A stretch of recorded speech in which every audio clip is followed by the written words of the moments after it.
जय हिंद। स्वागत है आपका हमारे इस यूट्यूब चैनल में। आज हम करने वाले हैं कारक, जो हिंदी व्याकरण में पढ़ने वाले हैं। और ये हम पढ़ने वाले हैं महिला पर्यवेक्षक की तैयारी। ठीक है। महिला पर्यवेक्षक में आपका हिंदी से 10 नंबर के क्वेश्चन पूछने जाने की पूर्ण संभावना है और 10 नंबर का क्वेश्चन पूछा ही जाएगा।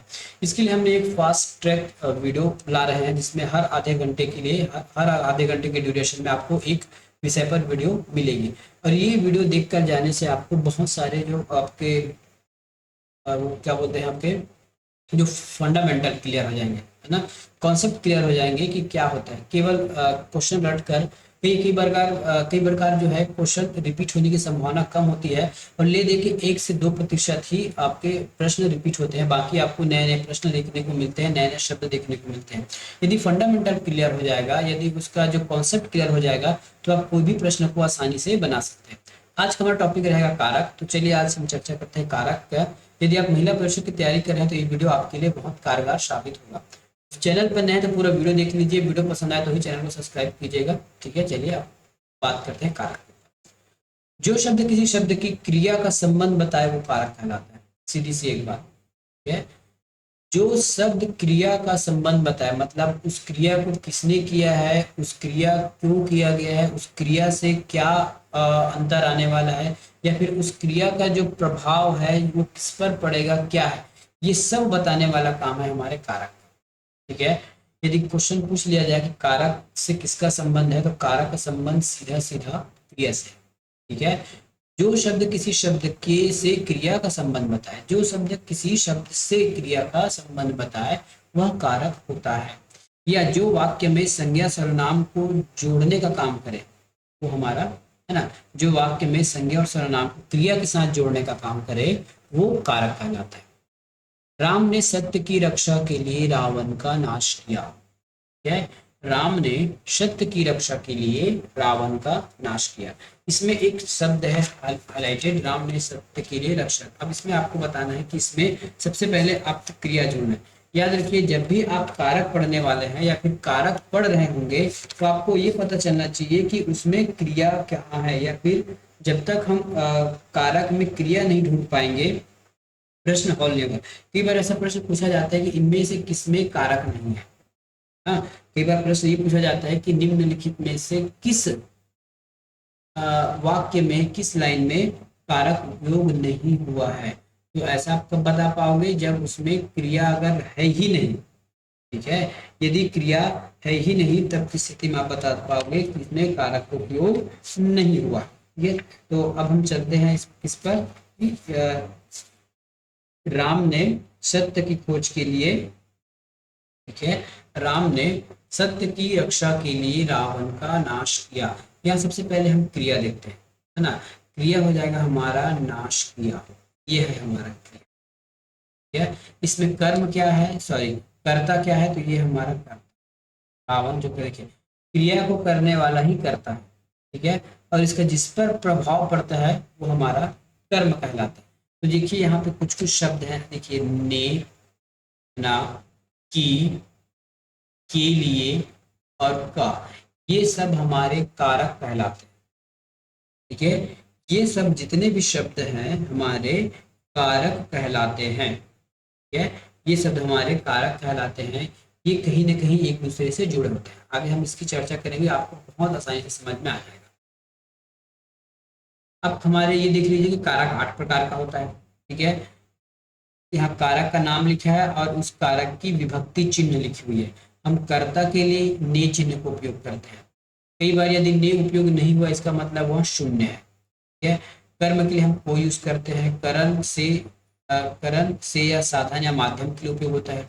संप्रदान के लिए, अपादान से अलग होना, संबंध का, के, की, रा, रे, री, अधिकरण में, पे, पर और संबोधन हे, हरे, वो।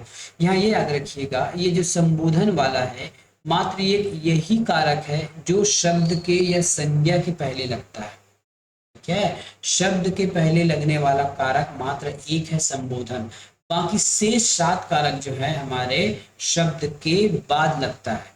ठीक है। शेष जो है हमारे संज्ञा सर्वनाम या शब्द के बाद लगता है। केवल संबोधन एक ऐसा कारक है जो शब्द के पहले लिखे, जैसे हम बोलते हैं ना हे राम, तो हे जो लिखे हैं तो पूर्ण संबोधन के पहले आ गए, हमारे कर्ता के पहले आ गया, तो है ना, कर्ता या शब्द के पहले आ गया, तो बस इसमें इतना याद रखना है। और ये कर्ता ने कर्म को, ये आपको याद रखना ही है, या इसको रट लीजिए, यहीं से आपके पूरे प्रश्न बन जाएगा। अब कर्ता क्या है, तो कर्ता जो है काम को करने वाला है। कर्म क्या है, तो जो कर्ता जो काम करेगा तो उस कर्म का प्रभाव किस पर होगा, वो कर्म कहलाता है ना। किसी काम को करने के लिए कोई साधन होगा, है ना, ऐसी तो होगा नहीं, यदि मैं लिख रहा हूँ तो मैं पेन से लिख रहा हूँ, ये मेरा साधन हो गया, उसको हम करण कहते हैं। संप्रदान, उस काम को मैं क्यों कर रहा हूँ भाई, मैं क्यों उस काम को कर रहा हूँ, है ना, तो वो कारण जानने के लिए हम संप्रदान का उपयोग करेंगे। अपादान, किसी काम से यदि हम कोई क्रिया करते हैं तो कोई चीज अलग हो जाती है ना, किसी क्रिया से यदि कोई चीज अलग हो रही है तो उसके लिए हम अपादान का उपयोग करेंगे। संबंध बताने के लिए हम काके की का यूज करेंगे। अधिकरण, यदि किसी समान के ऊपर या किसी का प्रभाव पड़ गया तब हम उसको अधिकरण में लेंगे, है ना। और संबोधन के लिए हम हे का उपयोग करेंगे। चलिए, अब हमारा सबसे पहला कार्य करता है कर्ता कारक, है ना। कर्ता कारक की पहचान क्या है, जो कार्य करे, जो वाक्य में कार्य करता है उसे हम कर्ता कारक कहते हैं, और उसकी प्रकार या फिर चिन्ह है ने। राम ने रावण को मारा, ठीक है। सबसे पहले मैंने क्या बताया है, कोई भी वाक्य यदि आप कारक पढ़े तो उसमें सबसे पहले क्रिया खोजिए, जब तक क्रिया नहीं होगी तब तक हम कारक का उपयोग नहीं कर सकते, ठीक है। तो राम ने रावण को मारा, ये जो मारा शब्द है यही हमारी क्रिया है, ठीक है। अब इस मारने का काम किया कौन है, ठीक है। प्रश्न ऐसा कहा जाएगा कि निम्नलिखित वाक्य में कर्ता कारक को पहचानिए, है ना। आपको कभी नहीं पूछेगा कि ये ने, है ना, या फिर कर्ता कारक का चिन्ह क्या है, नहीं, ये कभी नहीं पूछेगा, ठीक है। पूछेगा कि इस निम्नलिखित वाक्य में या फिर निम्नलिखित लाइन में या फिर निम्नलिखित पंक्ति में, ठीक है, हिंदी में कहा जाए तो निम्नलिखित पंक्ति में कर्ता कारक की पहचान कीजिए। अब कर्ता मतलब कार्य को करने वाला, कार्य हुआ क्या है, मारा गया है। कौन मारा, राम ने मारा। जब भी हम कर्ता की बात करेंगे तब आप पहचान कैसे सकते हैं, कौन या किसने, ठीक है। कर्ता मतलब काम करने वाले, तो कौन किया, किसने किया। यदि इसका उत्तर आपको मिल गया मतलब आपको कर्ता कारक मिल गया, ठीक है। यदि इसका उत्तर मिल गया मतलब आपको कर्ता कारक की पहचान हो गई। ये कर्ता कारक कौन है, राम, ठीक है, तो पता चल गया ना। और या भी ऐसे भी नहीं पता चल गया है तब, जब भी देखिए यदि ने के पहले जो शब्द होगा वो कर्ता कारक, ठीक है।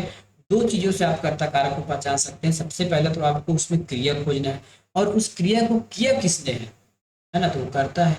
या ने से पहले जो शब्द होगा वो कर्ता कारक। दूसरा है हमारे पास कर्म कारक, जिस क्रिया पर, हाँ, यदि कुछ काम होता है और उस काम का प्रभाव जिस पर पड़े, कर्म कारक, है ना। इसका चिन्ह क्या है, को, ठीक है। राम ने रावण को मारा, इस वाक्य में सबसे पहले हम खोजेंगे क्रिया, तो क्रिया तो हमारे पास है मारा, ठीक है। तो राम ने तो मारा है, हम तो दिक्कत नहीं है, ने से पहले है मतलब ये हमारा कर्ता हो गया। अब क्रिया का भार जिस पर पड़ा है, मारने का काम किया गया है, तो मरा कौन है, रावण। या फिर इस क्रिया का जो मारने का काम हुआ है वो किस पर किया गया है, या फिर इसका प्रभाव किस पर पड़ा, तो रावण पर पड़ा, है ना। तो ऐसे याद कर सकते हैं, है ना। यदि क्रिया हुआ है तो उस क्रिया के बाद क्या परिणाम हुआ, या फिर वो परिणाम किस व्यक्ति विशेष पर हुआ, ये हो जाएगा हमारा कर्म का।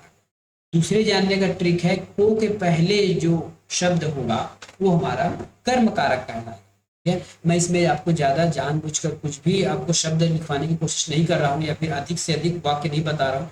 मेरा आपका उद्देश्य है केवल कॉन्सेप्ट क्लियर करना। समय रहा तो जरूर हम जो CGPSC या व्यापन के द्वारा जो क्वेश्चन पूछा गया है संबंधित इस विषय पर, उसको हम लेकर जरूर आएंगे।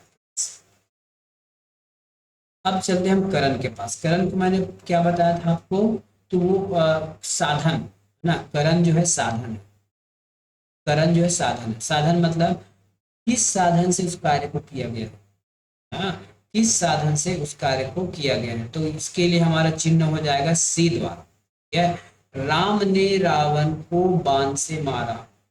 जब भी याद रखिए करण की बात, सॉरी, हम कर्ता कारक की बात करेंगे तो हम सबसे पहले हम क्रिया खोजना पड़ेगा, क्रिया हमको मिल गया। अब ये जो क्रिया है किस साधन से किया गया, मारने का काम या तो चाकू से मारा होगा, बाण से भोंक के मारा होगा, है ना। तो ऐसा कोई ना कोई तो साधन होगा, ठीक है। तो साधन क्या है, बाण से मारा गया है, ठीक है। तो राम यहाँ क्या हो गया हमारा, कर्म कारक हो गया। रावण क्या होगा, ये कर्म कारक हो गया। और बाण से, है ना, बाण से, या फिर हमारा इसमें कर्ता कारक क्या है, सॉरी, करण कारक है हमारा बाण, ठीक है। और इसका जो चिन्ह है वो है से, ठीक है। तो हम कैसे पता चलेंगे, करण मतलब साधन, जो क्रिया किस साधन से हुई है, कौन सा औजार यूज हुआ है, कौन सा साधन से वो कार्य किया गया है, इसके लिए हमको चलना पड़ेगा उस चीज के पास, या जो से पहले होगा। लेकिन ऐसा ट्रिक मत लगाइएगा क्योंकि से भी अभी एक दो बार नीचे उपयोग होने वाला है, इसलिए सबसे अच्छा साधन ये रहेगा कि करण याद कर लीजिए। करण मतलब साधन, क्रिया जिस साधन से कराई जाएगी हम उसको क्या कहेंगे, करण कहेंगे। इसका एक आध उदाहरण और देख लेते हैं करण का, ठीक है। एक आध उदाहरण और देख लेते हैं। शिकारी ने बंदूक से शेर को मारा, ठीक है। शिकारी ने बंदूक से शेर को मारा, यहाँ भी मारने का ही काम हो रहा है। तो किससे मारा गया है इसको, बंदूक से मारा गया है। इस प्रकार जो चीजें हैं, जो साधन है, वो हमारा करण कहलाती है। संप्रदान को के लिए क्या उद्देश्य था उसका, हाँ, यदि कार्य हुआ तो कुछ तो उद्देश्य हुआ होगा, जबरदस्ती कोई तो मारेगा नहीं। अगर जबरदस्ती मार दिया तो फिर वो पागल कहलाएगा। तो जो कार्य होता है उसके पीछे कोई ना कोई उद्देश्य रहता है। यदि हम खाना खाते हैं तो उसका उद्देश्य है कि हमको उससे ऊर्जा मिलती है, कार्य करने की क्षमता मिलती है।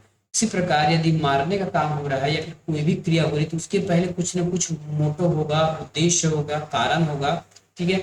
तो देखिए संप्रदान मतलब होता है उद्देश्य, और इसका कारक चिन्ह है को के लिए, है ना, या फिर को के लिए या फिर के लिए, या फिर के लिए या फिर को, ठीक है। राम ने रावण को बाण से मारा जनहित के लिए, राम ने रावण को बाण से जनहित के लिए मारा। मारने का काम हो रहा है हमारा क्रिया, ही क्रिया हो गया, ठीक है। अब इस क्रिया को क्यों किया गया, कुछ तो रीजन रहा होगा करने का, ठीक है। सबसे पहले हमने ये पढ़ा कि राम ने मारा, ठीक है, राम ने मार दिया। राम ने मारा, किसको मारा, रावण, बाण से मारा, ठीक है। लेकिन क्यों मारा बाण से, तो वो जनहित के लिए माना क्योंकि ये राक्षस था। उसी प्रकार यदि कोई क्रिया होती है तो उस क्रिया के उद्देश्य को हम संबंध कारक कहते हैं।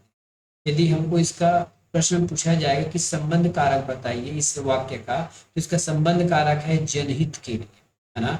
इसका जो चिन्ह हो जाएगा को के लिए, क्योंकि हमारा संबंध कारक। अब हम चलते हैं आपादान। अपादान क्या होता है, वस्तु या व्यक्ति से पृथक होना। अपादान मतलब अलग होना, ऐसे याद रखिए, अपादान अलग होना। यदि कोई हम कार्य करते हैं, ठीक है, तो उसमें कुछ अलग अलग की भावना होती है। जैसे इसका विभक्ति हो जाएगा से, रावण बाण लगने से रथ से गिरा, ठीक है।